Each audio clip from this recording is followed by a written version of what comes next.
तुम्हाला प्रश्न विचारला तर तुम्ही काय कराल रे?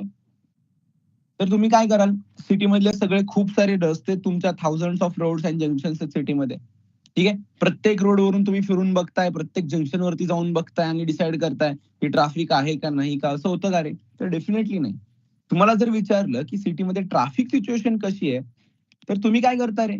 तर एक सिंपल याचा आन्सर आहे. मी काय करेल रे? सिटीतले महत्वाचे जंक्शन्स कोणते आहेत तिथं जाऊन बघेल. जे महत्वाचे जे रोड्स आहेत तिथं जाऊन बघेल. तिथे जर ट्रॅफिक कंडिशन व्यवस्थित असेल, तिथे जर जास्त ट्रॅफिक नसेल, तर डेफिनेटली मी म्हणेल की ट्रॅफिक कंडिशन काय रे? बेटर आहे किंवा चांगली आहे, लक्षात ठेवा. ठीक आहे. तेच कुठेतरी सिटीच्या बाहेर जाणारे 4-5 रोड्स आहेत. ऑब्व्हियसली त्या रोडचं ट्रॅफिक नसतंच, लक्षात ठेवा. किंवा तिथे जाऊन ऑब्व्हियसली आपण चेक करत बसणार नाही आणि त्याच्यावरून तुम्ही कन्क्लुजन नाही काढणार की सिटीमधली ट्रॅफिक कंडिशन कशी आहे. ठीक आहे. असं लक्षात ठेवा, जेव्हा सिटीतल्या ट्रॅफिकची सिच्युएशन बघता तुम्ही, तेव्हा तुम्ही काय करता रे? तर ते तुमच्यातले जे मेजर इम्पॉर्टंट रोड्स आणि जंक्शन्स आहेत, त्याच्यावरती तुम्ही फोकस करता, लक्षात ठेवा. ओके. सिमिलरली जर मी तुम्हाला असा प्रश्न विचारतोय की आज मार्केट वाढलं का पडलं रे? आज मार्केटमध्ये काय झालं? आज मार्केटनी अपसाइड मोमेंटम केली का डाऊन साइड मोमेंटम केली? आज स्टॉक मार्केटमध्ये कशा प्रकारची मुवमेंट झाली? हा जर प्रश्न मी तुम्हाला विचारला, तर ह्याचा आन्सर तुम्ही कसं देणार? इथं सुद्धा सिमिलरली बघा, 5,000 कंपन्या बीएससी वरती लिस्टेड आहेत. 2000 कंपनीज आहेत त्या एनएससी वरती लिस्टेड आहेत. म्हणजे अशा खूप साऱ्या कंपनीज मार्केटमध्ये ऑलरेडी लिस्टेड आहेत. मग तुम्ही काय सर्वच्या सर्व कंपनीज ट्रॅक करत बसता का रे? तर डेफिनेटली नाही. सिमिलर एक्झाम्पल आहे, जसं ट्रॅफिक जंक्शन मध्ये जे सिटीजच्या आउटसाइड असलेले रोड आहेत, ज्या रोडची खूप जास्त कमी यूज होतो, अशी जे रोड्स आहेत तिथे ट्रॅफिक सिच्युएशन आपण चेक करायला जाणारच नाही, लक्षात ठेवा. सिमिलरली हे जे 5,000 स्टॉक्स आहेत बीएससी वरती, त्यातल्या काही कंपनीज अशा आहेत जे इलिक्विड आहेत, त्यांच्यामध्ये ट्रेडिंग पण होत नाही बऱ्याच वेळा. काही दिवस अख्खा दिवस ट्रेडिंग झालं नाही, अशाही कंपनीज त्याच्यामध्ये खूप साऱ्या आहेत. पण त्या कंपन्यांचा डेटा कन्सिडर करून किंवा त्यांच्याकडे लक्ष देऊन आज मार्केटमध्ये काय झालं हे आपण डिसाईड करू शकतो का रे? तर डेफिनेटली नाही करू शकत, लक्षात ठेवा. ठीक आहे. दॅट्स वाय काय केलेलं आहे, जसं ट्रॅफिक सिच्युएशन मध्ये महत्वाचे जंक्शन्स, महत्वाचे जे तुमचे रोड्स आहेत, हे जसे तुम्ही बघता, सिमिलरली आज मार्केट वाढलं का मार्केट पडलं ह्याचा डिसिजन घेण्यासाठी सुद्धा मार्केटमधले जे महत्वाचे इम्पॉर्टंट स्टॉक्स आहेत, महत्वाचे आणि इम्पॉर्टंट म्हणजे कोणते, तर ज्या मार्केटमधल्या मोठ्या लार्ज कॅप सेक्टोरियल कंपनीज आहेत, लक्षात ठेवा, आपण त्यांच्याकडे लक्ष देतो किंवा त्या कंपन्यावरती लक्ष ठेवतो. त्या जर वाढल्या असतील तर आपण म्हणतो आज मार्केट वाढलेलं आहे. त्या जर कंपनीज पडल्या असतील तर आपण काय म्हणतो रे? तर मार्केट पडलेलं आहे, लक्षात ठेवा. ठीक आहे. मग आता राहिला क्वेश्चन म्हणजे काय, तर मी अशा किती कंपन्यांकडे लक्ष ठेवू आणि किती मोठ्या छान कंपन्या, कुठल्या कंपनीला मोठं डिसाईड करायचं, कोणत्या कंपनीला छोटं डिसाईड करायचं आणि मी किती कंपन्यांना ट्रॅक करू, हे तुम्हाला करायला लागू नये आणि मार्केटचा तुम्हाला ओव्हरव्ह्यू इझिली बघता यावा, ह्यासाठी मार्केटमध्ये काय बनलेले आहेत रे? तर इंडेक्स बनलेले आहेत, लक्षात ठेवा. त्यासाठी मार्केटमध्ये काय बनलेले आहेत रे? तर इंडेक्स बनलेले आहेत. म्हणजे काय? तर index is the composition of many stocks from different sectors which collectively represent the state of economy. Index म्हणजे काय? तर इंडियामध्ये 2 इंडेक्स आहेत. एक आहे निफ्टी 50 जो एनएससी ने बनवलेला आहे. दुसरा आहे सेन्सेक्स, हा इंडेक्स बनवलेला आहे बीएससी ने, लक्षात ठेवा. ठीक आहे. आता जो निफ्टी 50 आहे, त्या निफ्टी 50 मध्ये 50 वेगळ्या कंपन्या ऍड केल्या गेलेल्या आहेत. ठीक आहे. मग त्या ज्या 50 कंपनीज आहेत, त्या 50 कंपनीज ज्याप्रमाणे वाढतात पडतात, त्याप्रमाणे तो निफ्टी इंडेक्स अपसाइड व डाऊनसाइड मोमेंटम करत असतो, लक्षात ठेवा. ठीक आहे. ज्याप्रमाणे तुम्हाला निफ्टी 50 त्या 50 कंपनीज वाढताना किंवा पडताना बघायला मिळतील, त्याप्रमाणे निफ्टी 50 इंडेक्स वाढत असतो किंवा पडत असतो. आणि या 50 कंपन्या फिक्स आहेत, लक्षात ठेवा. त्या रोज बदलत नाहीत. ठीक आहे. आता ह्या 50 कंपनीज कोणत्या आहेत, तर इथं बघा तुम्ही वाचू शकता, composition of many stocks from different sectors. म्हणजे वेगळ्या सेक्टर्सच्या प्रत्येक सेक्टरची लीडर कंपनी. बँक्स मध्ये गेला तर मोठ्या इंडियातल्या बँक्स, सिमेंट सेक्टर मध्ये गेला तर मोठ्या सिमेंट कंपनीज, त्यानंतर आयटी सेक्टर मध्ये गेला तर आयटी सेक्टर मधल्या मोठ्या कंपनीज, अशा वेगळ्या सेक्टर मधल्या मोठ्या लार्ज कॅप 50 कंपन्या एकत्र करून एक इंडेक्स बनवला गेलेला आहे. त्याचं नाव काय आहे रे? तर निफ्टी 50, लक्षात ठेवा. ठीक आहे. मग आज मार्केट वाढलं का मार्केट पडलं, ह्याचं जर तुम्हाला उत्तर द्यायचं असेल तर काय करायचं रे? जाऊन कुठला स्टॉक बघायचा नाही ना, काय बघायचं नाही, जाऊन निफ्टी 50 बघायची आणि त्याच्यावरून सांगायचं, तर आज निफ्टी 50 मार्केटमध्ये वाढली असेल देन यू कॅन से आज मार्केट वाढलं. आज निफ्टी 50 मार्केटमध्ये पडली असेल then you can say Nifty 50 ने काय केले रे? तर डाऊन साइड मोमेंटम केली. ठीक आहे. दिस इज व्हेरी इझी थिंग. तुम्हाला जर असं वाटतंय निफ्टी 50 आज वाढली आहे किंवा तुम्ही बघताय आज निफ्टी 50 वाढलेली आहे, तर आज मार्केट वाढलेलं आहे लक्षात ठेवा. आणि जर निफ्टी 50 पडली आहे, तर जर निफ्टी 50 डाऊन मार्केट पडलंय, तर निफ्टी 50 पडलेली असं. आता एक गोष्ट लक्षात ठेवा, ह्याच्यामध्ये ह्या 50 स्टॉक्सच कॉन्ट्रीब्युशन कॅल्क्युलेट केलं जातं. राहिलेले जे 2-3 हजार स्टॉक्स आहेत ना, त्याचा निफ्टी 50 वरती काही परिणाम होत नाही. ह्या 50 स्टॉक्सचाच मेजर या निफ्टी 50 वरती परिणाम होत असतो लक्षात ठेवा. ठीक आहे. हा इंडियाला रिप्रेझेंट करणारा एक इंडेक्स आहे. इंडियन इकॉनॉमीची कंडिशन किंवा इंडियन मार्केटची सिच्युएशन रिप्रेझेंट करणारा हा इंडेक्स आहे लक्षात ठेवा. त्याचं नाव काय आहे रे? तर निफ्टी 50. ठीक आहे. सिमिलरली मार्केट्समध्ये अजून एक इंडेक्स आहे. ठीक आहे. त्याचं नाव आहे सेन्सेक्स. तर सेन्सेक्स काय आहे? तर हा इंडियामध्ये 2 एक्सचेंजेस आहेत. एक आहे एनएससी आणि दुसरा आहे बीएससी. दोन्ही पण सेमच आहेत लक्षात ठेवा. बीएससीनी स्वतःचा एक इंडेक्स बनवला, त्याचं नाव आहे सेन्सेक्स. त्या सेन्सेक्स मध्ये 30 कंपन्या आहेत लक्षात ठेवा. ठीक आहे. आणि निफ्टी 50 मध्ये किती कंपनीज आहेत रे? तर 50 कंपनीज आहेत लक्षात ठेवा. ठीक आहे. आता ह्या ज्या 50 कंपनीज आहेत त्याच मेजॉरिटी आणि सिमिलर कंपन्या ह्या सेन्सेक्स मध्ये आहेत. ठीक आहे. त्यामुळे निफ्टी 50 जर 1% वाढते ना, तर सेन्सेक्स पण 1%च वाढतो. निफ्टी 50 जर 1% पडतीये, तर सेन्सेक्स पण 1% पडतो. कधी कधी थोडासा त्याच्यामध्ये डिफरन्स होतो 0.01, 0.023%चा. अदरवाईज हे दोन्ही इंडेक्स काय करतात रे? तर सेम परफॉर्म करतात, कारण त्यांच्यामध्ये जे स्टॉक्स आहेत ते स्टॉक्स काय असतात रे? तर ते सेम स्टॉक्स आहेत विथ द सेम वेटेज लक्षात ठेवा. ठीक आहे. त्याचा हे जे 2 इंडेक्स आहेत हे इंडियन मार्केटला रिप्रेझेंट करतात लक्षात ठेवा. ठीक आहे. आता बघा, ह्या निफ्टी 50 वरून तुम्हाला कळालं असेल की ह्या निफ्टी 50 बनलेली कशी आहे. ह्या निफ्टी 50 काय आहेत रे? तर वेगळ्या वेगळ्या सेक्टरच्या 50 कंपन्या, मोठ्या मोठ्या 50 कंपन्या एकत्र घेतलेल्या आहेत आणि त्या 50 कंपनी ज्याप्रमाणे वाढतात पडतात, त्याप्रमाणे ही निफ्टी 50 वाढत पडत असते लक्षात ठेवा. ठीक आहे. राहिला क्वेश्चन, ह्या 50 कंपन्या फिक्स असतात, त्या रोज रोज बदलल्या जात नाहीत. कधीतरी त्यातला एखादा स्टॉक काढला जातो, त्याच्याऐवजी नवीन स्टॉक ऍड केला जातो. ही प्रोसेस एनएससी करते. दर 2 महिन्यांनी 6 महिन्यांनी जेव्हा त्यांना असं वाटतं की एखादी कंपनी त्यातनं रिमूव्ह केली पाहिजे, एखादी कंपनी त्यातनं रिमूव्ह केली जाते आणि त्याच्याऐवजी नवीन कंपनी ऍड केली जाते. हे कोण करतं रे? एनएससी करते. म्हणजे इंडेक्सला बॅलन्स केलं जातं लक्षात ठेवा, टाइम बाय टाइम. ठीक आहे. अशा प्रकारे हे इंडियन मार्केटला रिप्रेझेंट करणारा इंडेक्स आहे. आता हा सर्वांना तुम्हाला कळाला की मार्केट वाढलं का पडलं हे निफ्टी 50 वरून समजतं. आता आपण पुढे गेलो, मार्केटमध्ये अजून बरेचसे इंडेक्स आहेत लक्षात ठेवा. नुसतं निफ्टी 50 नाहीये. मार्केटमध्ये जसं निफ्टी 50 हा अख्ख्या इंडियन मार्केटला रिप्रेझेंट करतो, कारण त्यात सगळ्या सेक्टरच्या वेगळ्या वेगळ्या मार्केट लीडरच्या कंपनीज आहेत. तसंच मार्केटमध्ये बरेच वेगळे वेगळे इंडेक्स आहेत. म्हणजे निफ्टी आयटी. निफ्टी आयटी म्हणजे काय? तर फक्त आयटी सेक्टरच्या कंपनीज त्यात ऍड केल्या आहेत. एक आहे निफ्टी मीडिया, त्याच्यामध्ये फक्त मीडिया सेक्टरच्या कंपनीज आहेत. निफ्टी 500 म्हणजे ज्या 500 टॉप कंपनीज आहेत त्या निफ्टी 500 मध्ये आहेत. निफ्टी बँक असेल, Nifty auto, Nifty FMCG, Nifty metal, Nifty infra, Nifty health care, mid cap 50 अशा वेगळ्या वेगळ्या सेक्टरचे खूप सारे वेगळे वेगळे इंडायसेस मार्केटमध्ये बनवलेले आहेत लक्षात ठेवा. आणि हे इंडेक्स काय करतात रे? तर प्रत्येक इंडेक्स मध्ये वेगळे वेगळे स्पेसिफिकेशन. आता हे निफ्टी बँक जो इंडेक्स आहे ह्याच्यामध्ये काय आहे? तर बँकिंग सेक्टरचे फक्त स्टॉक्स आहेत. 12 बँक्सचे स्टॉक्स त्याच्यामध्ये ऍड केलेत. त्या 12 बँक्स ज्याप्रमाणे वाढतात पडतात त्याप्रमाणे तुमची ती बँक निफ्टी वाढत पडत असते. तेच निफ्टी मेटल मध्ये काय? तर मेटल सेक्टरच्या कंपनीज त्या इंडेक्स मध्ये आहेत. त्या मेटल कंपनीज ज्याप्रमाणे वाढतात पडतात त्याप्रमाणे हा निफ्टी मेटल हा इंडेक्स वाढत पडत असतो. हे सगळे वेगळे वेगळे इंडेक्स आहेत जे तुम्हाला मार्केटमध्ये झिरोदामध्ये काय रे? तर बघायला मिळतील लक्षात ठेवा. ठीक आहे. असे मार्केटमध्ये बरेच सेक्टोरल इंडायसेस आहेत. ठीक आहे. आता बीएससी असेच जसे एनएससी स्वतःचे इंडेक्स बनवलेत तसे बीएससी पण बनवलेत. आपण बीएससी ची प्रेफर करत नाही, आपण एनएससी चे इंडायसेस प्रेफर करतो. ठीक आहे. आता आपण थोडंसं पुढे जाऊया. तर राहिला तो क्वेश्चन काय की हा इंडेक्स बनवला कसा जातो आणि हा इंडेक्स बनवण्याची मेथड काय? तर लक्षात ठेवा, हे जे निफ्टी 50 मध्ये 50 स्टॉक्स आहेत. आता जर इंडियाचं मार्केट वाढलं किंवा पडलं हे जर बघायचं असेल तर निफ्टी 50 ला बघितलं जातं लक्षात ठेवा. ठीक आहे. आता निफ्टी 50 काहीतरी बघा 22,000च्या आसपास ट्रेड करते. 22,000च्या अराउंड ट्रेड करते. ठीक आहे. मग त्याचे निफ्टी 50 मध्ये जे 50 स्टॉक्स आहेत लक्षात ठेवा, त्या स्टॉक्सना एखाद्या स्टॉकला जर त्याच्यामध्ये ऍड व्हायचं असेल तर त्याला काय रे? तर काही सर्टन क्रायटेरिया ठरवलेले आहेत. ते क्रायटेरिया जर एखाद्या स्टॉकने क्वालिफाय केले तरच आणि जर स्पेस अवेलेबल असेल तरच त्या स्टॉकला निफ्टी 50 मध्ये ऍड केलं जातं. अदरवाईज ऍड केलं जात नाही लक्षात ठेवा. अजून एक महत्वाचा प्रश्न काय याच्यामध्ये रे? तर निफ्टी 50 हा जो इंडेक्स आहे, जो आपल्या मार्केटला रिप्रेझेंट करतो, ह्या जे 50 कंपनीज आहेत, त्या प्रत्येक कंपनीचं वेटेज पण सेम नाहीये.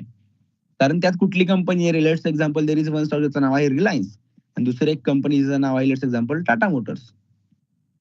आता एक गोष्ट लक्षात ठेवा, लेट्स अज्युम टाटा स्टील हे निफ्टी 50 स्टॉक्स आहेत. तर रिलायन्स कंपनी आहे ही काहीतरी 16 ते 18 लाख कोटीची कंपनी आहे. टाटा स्टील समथिंग 1 ते 2 लाख कोटीची. त्यांच्या साईज मध्ये पण खूप मोठा डिफरन्स आहे. मग जर रिलायन्स 1% वाढत असेल तर निफ्टीने किती वाढायचं, किंवा जर टाटा स्टील 1% वाढत असेल तर त्याचं निफ्टीमध्ये कॉन्ट्रीब्युशन किती पाहिजे, हे वेगळं आहे. कारण त्या कंपन्यांच्या साईजेस सुद्धा वेगळ्या आहेत, लक्षात ठेवा. याचा अर्थ काय, तर एक सिंपल गोष्ट लक्षात ठेवा, जे 50 स्टॉक्स निफ्टी 50 मध्ये आहेत ना, त्या प्रत्येक स्टॉकचं वेटेज सुद्धा वेगळं आहे.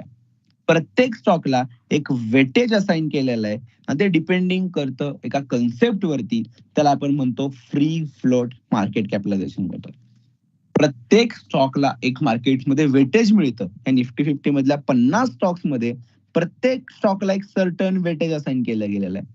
आणि जे वेटेज किती आहे किंवा ते वेटेज कशावरती डिपेंड करतं, तर ते वेटेज एका कन्सेप्ट वरती डिपेंड करतं. त्याला आपण म्हणतो फ्री फ्लोट मार्केट कॅप. ठीक आहे. आता आपण हे फ्री फ्लोट मार्केट कॅप म्हणजे काय हे थोडं डिस्कस करू. त्यानंतर आपण डिस्कस करणार आहे की मार्केटमध्ये जे यांना वेटेज दिलेलं आहे, मग कोणत्या स्टॉकला सगळ्यात जास्त वेटेज आहे, कोणता स्टॉक वाढल्या पडल्यानं मार्केटमध्ये जास्त मुवमेंट होते, ह्याच्या रिलेटेड आपण डिस्कशन करणार आहे. ठीक आहे. आता फ्री फ्लोट मार्केट कॅपच्या आधी डिस्कशन करूया what is the market cap. तर सगळ्यात सोपा आणि सगळ्यात महत्वाचा प्रश्न आहे, मार्केटमध्ये आलं की तुम्हाला माहिती पाहिजे what is the market cap. Market cap म्हणजे काय रे, एखाद्या कंपनीची आजची किंमत, एखाद्या कंपनीचं आजचं व्हॅल्युएशन, त्याला आपण काय म्हणतो रे, तर मार्केट कॅप म्हणतो. बघा, total market value of all outstanding shares is called the market cap. एखाद्या कंपनीचे टोटल शेअर्सची आजची किंमत, त्याला आपण काय म्हणतो रे, तर मार्केट कॅप म्हणतो. खूप सोपा फॉर्म्युला आहे. Market cap is equal to number of shares multiplied by share price. ज्या कंपनीचे जेवढे शेअर्स आहेत मार्केटमध्ये, त्याला मल्टिप्लाय करायचं तुमच्या शेअर प्राइसने, लक्षात ठेवा. What is the market cap? Market cap is equal to number of shares multiplied by share price. आता नीट लक्ष देऊन ऐका. रिलायन्स कंपनीचं 29 ऑगस्टच्या डेटचं मार्केट कॅप किती आहे बघा, 16,53,000 कोटी. ही भारतातली सर्वात मोठी कंपनी आहे. ठीक आहे. तिचा एक शेअर त्या दिवशी किती रुपयाला होता रे, 2,419 रुपयाला होता. आणि टोटल शेअर्स किती होते रे, तर 467 कोटी शेअर्स होते. ठीक आहे, सॉरी 670 कोटी शेअर्स होते, लक्षात ठेवा. किती शेअर्स होते रे, 670 कोटी शेअर्स आहेत. हे शेअर्सचा आकडा काय रोज रोज बदलत नाही. आणि शेअर्सची किंमत किती होती रे, तर 2419 रुपये होते. तर टोटल रिलायन्स कंपनीचं मार्केट कॅप किती झालं किंवा रिलायन्स कंपनीची व्हॅल्यू किती झाली, तर ती झाली अराउंड 16 लाख करोड. ही भारतातली सर्वात मोठी कंपनी. ठीक आहे. आता माझा नेक्स्ट क्वेश्चन काय, नीट लक्ष देऊन ऐका. एमआरएफ एक दुसरी कंपनी आहे. त्या कंपनीचे मार्केटमध्ये बघा 42 लाखच शेअर्स आहेत फक्त. पण एका शेअरची किंमत किती आहे रे, 1,08,000 रुपये एका कंपनीची शेअरची किंमत आहे. एमआरएफ कंपनीच्या एका शेअरची किंमत किती आहे रे, तर 1,08,000 रुपये. हा 29 ऑगस्टचा डेट आहे. मग त्या कंपनीचं मार्केट कॅप किती झालं रे, तर 45,000 कोटी झालं. म्हणजे एमआरएफ कंपनीची किंमत किती आज, तर 45,000 कोटी. आता माझा प्रश्न तुम्हाला खूप सोपा, मी प्रश्न विचारतो की ह्या केसमध्ये एमआरएफ कंपनी मोठी आहे का रिलायन्स कंपनी मोठी आहे? रिलायन्स कंपनीचा शेअर आहे 2,500 रुपयाला, एमआरएफ कंपनीचा शेअर आहे 1,00,000 रुपयाला. एमआरएफ कंपनीचा एक शेअर 1,00,000 रुपयाला आहे आणि रिलायन्स कंपनीचा एक शेअर 2,500 रुपयाला आहे. कोणती कंपनी मोठी झाली रे आणि कोणती कंपनी छोटी झाली, काय वाटतं? लेट्स अज्युम यातली मोठी कंपनी कोणती? एमआरएफचा एक शेअर 1,00,000 रुपयाला आहे आणि रिलायन्सचा एक शेअर 2,500 रुपयाला. कोणती कंपनी मार्केटमध्ये मोठी झाली?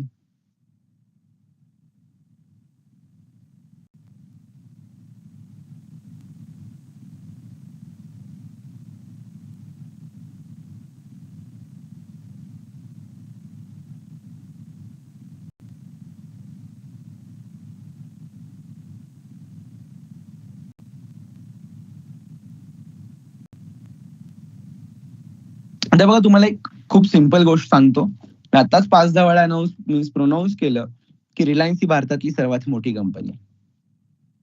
एक सिंपल एक्झाम्पल घेऊया तुमच्या रिअल लाईफ मधलं. ठीक आहे. तुम्ही काय, तुमचे 2 ग्रुप होते. तुमचा पहिला मित्रांचा ग्रुप होता त्याचं नाव होतं ए, दुसऱ्या मित्रांचा ग्रुप होता त्याचं नाव होतं बी. ठीक आहे. तर पहिल्या ग्रुपमध्ये तुमच्या 100 मुलं होती आणि दुसऱ्या ग्रुपमध्ये तुमच्या 10च मुलं होती. नंबर ऑफ शेअर्स किती झाले रे? पहिल्या ग्रुपमध्ये 100 होती, दुसऱ्या ग्रुपमध्ये 10. पहिल्या ग्रुपनी 100 जणांनी एकत्र येऊन स्वतःची कंपनी चालू केली आणि एका शेअरची किंमत ही फक्त त्यांनी काय केली, 20च रुपये ठेवली. एका शेअरची प्राइस त्यांनी किती ठेवली रे? तर 20 रुपये ठेवली. टोटल कंपनीची किंमत किती झाली रे? तर 20 गुणिले 100, 2000 तुमच्या कंपनीची किंमत झाली. ठीक आहे. दुसऱ्या कंपनीमध्ये 10च मुलं होती. त्यांच्या एका शेअरची किंमत किती होती रे? तर 100 रुपये होती. त्यांनी एका शेअरची किंमत किती ठेवली? 100 रुपीज ठेवली. मग दुसऱ्या कंपनीचं व्हॅल्युएशन किती झालं रे? तर 100 गुणिले 10 म्हणजे 1000 झालं. तर नीट लक्ष देऊन बघा. पहिल्या कंपनीच्या शेअरची किंमत आहे 20 रुपये. दुसऱ्या कंपनीच्या शेअरची किंमत आहे 100 रुपये. कोणती कंपनी मोठी रे? ए का बी? एचा शेअर मिळतोय मार्केटमध्ये 20 रुपयाला. बीचा शेअर मार्केटमध्ये मिळतोय 100 रुपयाला. कोणती कंपनी मार्केटमध्ये मोठी झाली? खूप सिंपल आहे. तर ए कंपनी मार्केटमध्ये मोठी झाली कारण नुसतं शेअरची किंमत बघून पण उपयोग नाहीये ना. कंपनीचे शेअर्स किती आहेत मार्केटमध्ये हा पण महत्वाचा पार्ट आहे. मग हेच जे कन्सेप्ट आहे त्याला आपण मार्केटमध्ये काय म्हणतो रे? तर मार्केट कॅप म्हणतो. कोणती कंपनी मार्केटमध्ये मोठी आहे आणि कोणती कंपनी मार्केटमध्ये छोटी आहे हे कंपनीच्या मार्केट कॅप वरून डिसाइड केलं जातं, not from the share price. कंपनीची शेअरची प्राइस कितीही असू द्या, तुमच्या शेअर प्राइस वरून नाही डिसाइड होत की कोणती कंपनी मोठी आहे आणि कोणती कंपनी छोटी आहे. होप सो ही मार्केट कॅप नावाची कन्सेप्ट तुम्हाला क्लिअर झाली असेल. सो लक्षात ठेवा, रिलायन्स कंपनीचं मार्केट कॅप आहे 16 लाख कोटी, भारतातली सर्वात मोठी company on that day. MRF कंपनीचं मार्केट कॅप आहे 45,000 कोटी on the 29th of August. बघायला गेलं तर रिलायन्स कंपनी ही एमआरएफ पेक्षा जवळजवळ 30 पट मोठी आहे, लक्षात ठेवा. 30 टाइम्स लार्जर आहे एमआरएफ पेक्षा रिलायन्स. ठीक आहे. म्हणजे शेअर्स किती आहेत बघा, 676 कोटी शेअर्स आहेत. तिचे फक्त 42 लाख शेअर्स आहेत मार्केटमध्ये. ठीक आहे. आता हे मार्केट कॅप जाऊन तुम्हाला कुठे जाऊन स्टडी करायची गरज नाहीये किंवा हे नंबर ऑफ शेअर्स मी कुठनं काढू, हे कुठं बघायचं, काही गरजेचं नाही. जस्ट माहिती आहे ना, या रिलायन्स सर्वात मोठी आहे. तिचं अराउंड 16 ते 18 लाख कोटीच्या आसपास मार्केट कॅप आहे.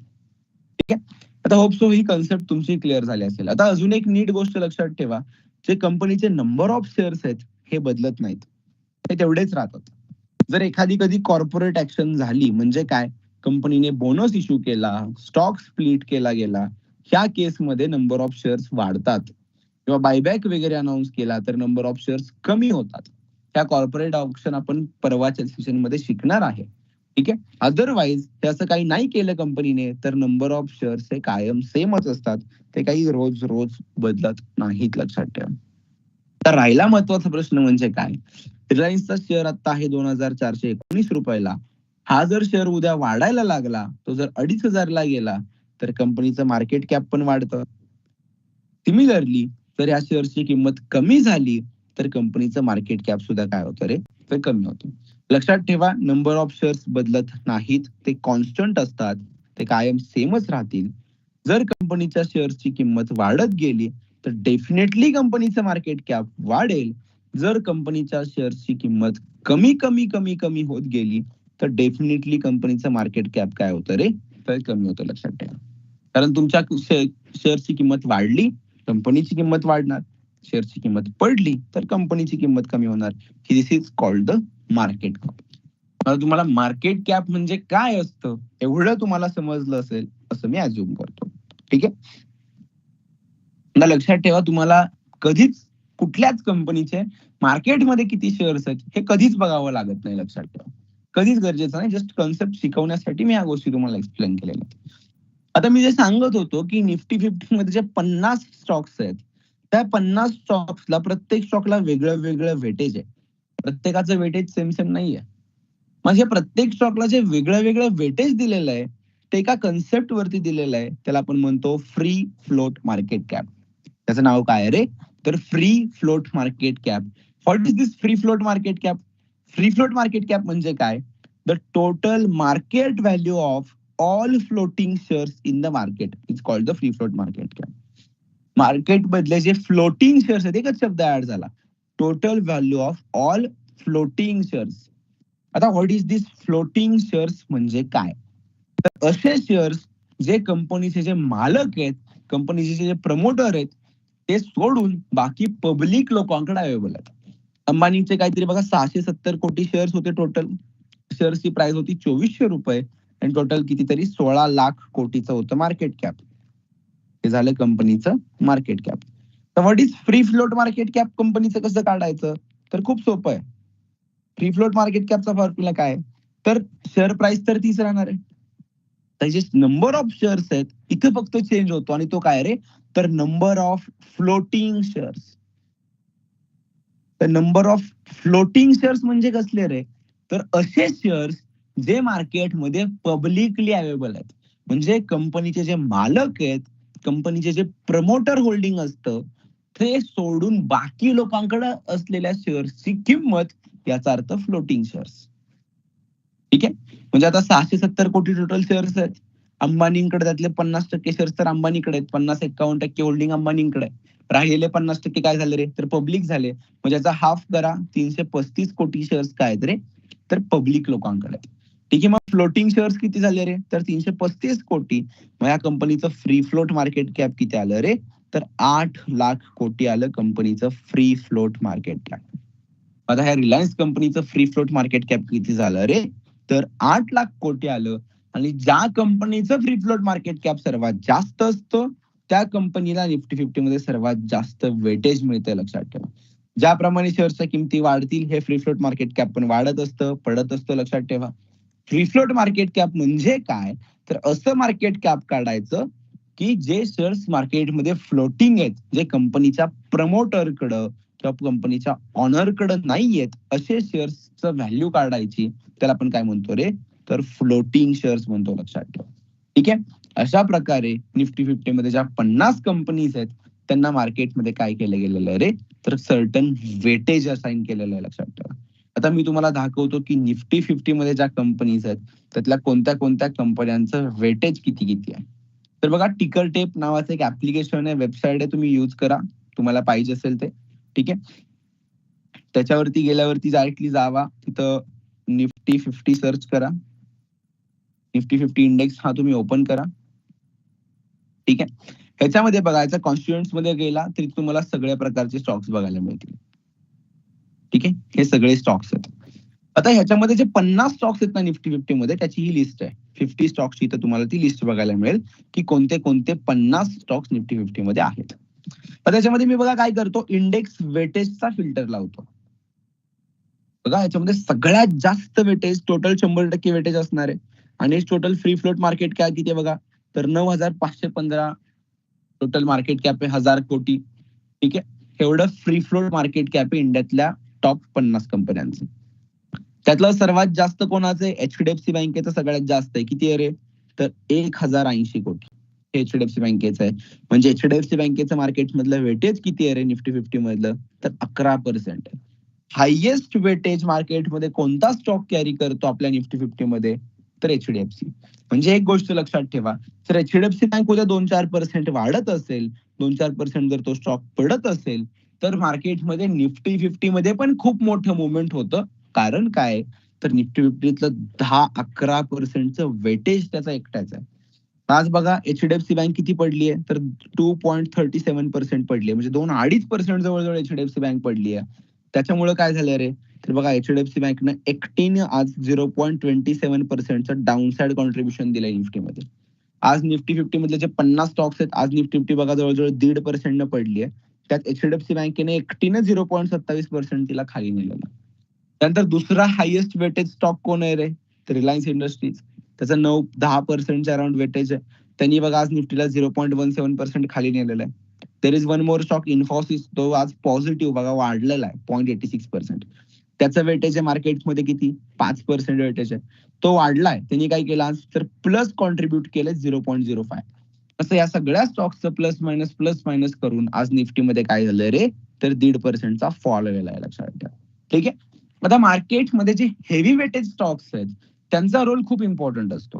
हे जे हेवी वेटेज स्टॉक्स जर मार्केटमध्ये पडायला लागले, तर डेफिनेटली मार्केटमध्ये किंवा निफ्टी 50 मध्ये तुम्हाला फॉल बघायला मिळतो. आता एक गोष्ट नीट लक्ष देऊन ऐका, निफ्टी 50 म्हणजे कोण रे? तर सगळ्या सेक्टरचे लीडर असतात त्याच्यामध्ये. जर लीडरच पडायला लागले तर बारीक सुरीक बाकी सगळ्या कंपन्यांमध्ये मेजॉरिटी कंपनीमध्ये फॉल येतो आणि अख्खं मार्केट कोलॅप्स करतं. ज्या कंपन्या निफ्टी फिफ्टी मध्ये नाही येत ना त्यांच्यामध्ये पण एक निगेटिव्हिटी तयार होते आणि ते पण स्टॉक पडतात. तिथे पण लोक सेल करायला लागतात. लक्षात ठेवा. जर या 50 कंपनीज मार्केटमध्ये अल्टिमेटली वाढायला लागल्या, ह्या स्टॉक्समध्ये जर अपसाइड मोमेंटम व्हायला लागलं तर डेफिनेटली तुम्हाला बाकी ओव्हरऑल जे 2000-3000 स्टॉक्स आहेत त्यातल्या मेजॉरिटी स्टॉक्समध्ये तुम्हाला अपसाइड चांगलं मोमेंटम बघायला मिळतं. ठीक आहे. सो लक्षात ठेवा की जे मार्केटमधल्या लीडर कंपनीज आहेत किंवा निफ्टी फिफ्टीचे जे हेवी वेटेज स्टॉक्स आहेत त्यांचा मार्केटमध्ये काय रोल आहे किंवा त्या कंपनीज मार्केटमध्ये काय करतायत हे काय असतं रे, तर इम्पॉर्टंट असतं. लक्षात ठेवा. आता तुम्हाला ओव्हरव्ह्यू म्हणून मी सांगेल, तुम्ही जर नीट लक्ष देऊन बघितलं तर बघा, एचडीएफसी बँक, आयसीआयसीआय बँक, त्यानंतर ऍक्सिस बँक, त्याच्याच खाली कुठेतरी कोटक बँक पण असेल आणि एसबीआय असेल. एसबीआयएन आणि कोटक हे 5 बँकिंगचे स्टॉक्स आहेत आणि निफ्टी फिफ्टी मध्ये ह्या 5 स्टॉक्सचं वेटेज खूप जास्त आहे. बघा, एचडीएफसी एकटाच 10-11% आहे, आयसीआयसीआय 8% आहे, ऍक्सिस किती आहे बघा 3-3.5% आहे, ते बाकीचे 2-2% पकडा. ठीक आहे. असं ह्यांचंच कॉन्ट्रीब्युशन 30%च्या अराउंड तुम्हाला बघायला मिळेल. 30-40% कॉन्ट्रीब्युशन, 30-35% कॉन्ट्रीब्युशन कोणाचं आहे रे, तर या फक्त बँकिंग स्टॉक्सचं आहे.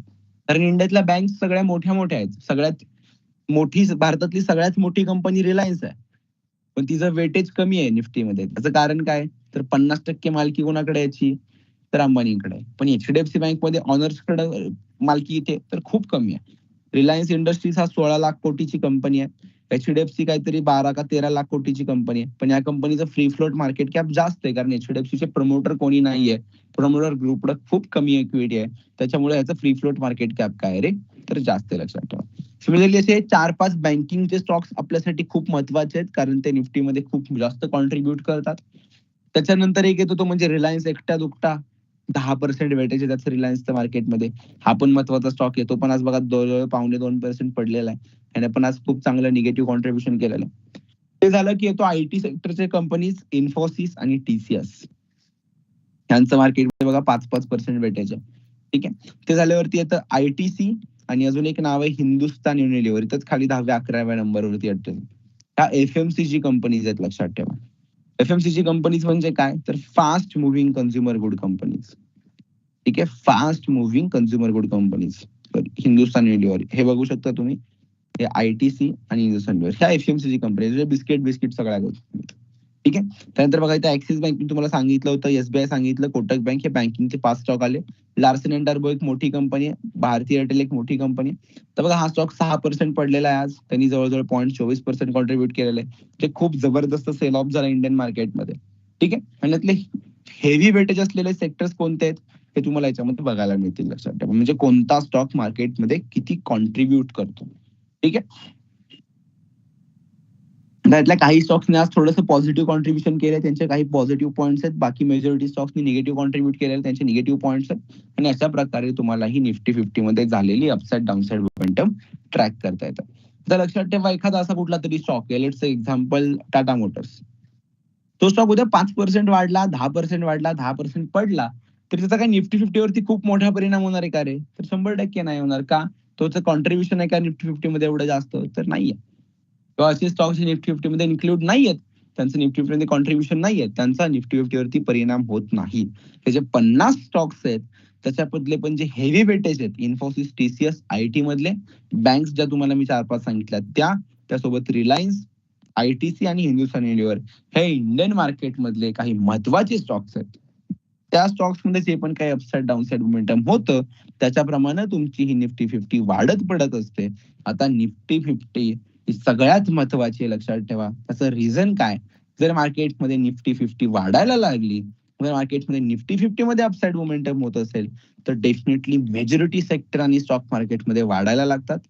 त्याचप्रमाणे जर निफ्टी फिफ्टी मध्ये डाऊनसाइड मोमेंटम व्हायला लागली तर majority stocks and sectors Nifty मध्ये काय करतात रे, तर खूप चांगलं डाऊनसाइड मोमेंटम करतात. लक्षात ठेवा. ठीक आहे. ही कन्सेप्ट डोक्यामध्ये एकदम क्रिस्टल क्लिअर ठेवा की निफ्टी फिफ्टी मधल्या मोमेंटम वरतीच मार्केटमध्ये मेजॉरिटी गोष्टी डिपेंडंट असतात.